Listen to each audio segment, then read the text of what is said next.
hörmət, status, sağlamlıq, pul, uğur qazanmaq istəyirsənsə, həyatına düzgün insanları seçməyi öyrənməlisən. Sənin həyatın avtobus astanovkası deyil ki, kim istəyir gəlsin, kim istəyir getsin. Həyatını bir şirkət kimi fikirləş. Sən bu şirkətin direktorsan. İndi özünə bir sual ver.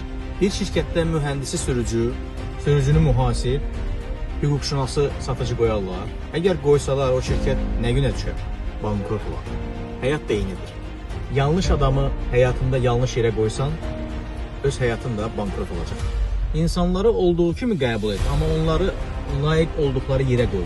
Kimisə yaxınlaşdır, kimisə məsafədə saxla, kimisə isə sakitcə həyatından çıxart. Dəyər verənə dəyər ver, dəyərsiz yanaşana isə yer ayırma. Çünki sənin həyatın sənin şirkətindir.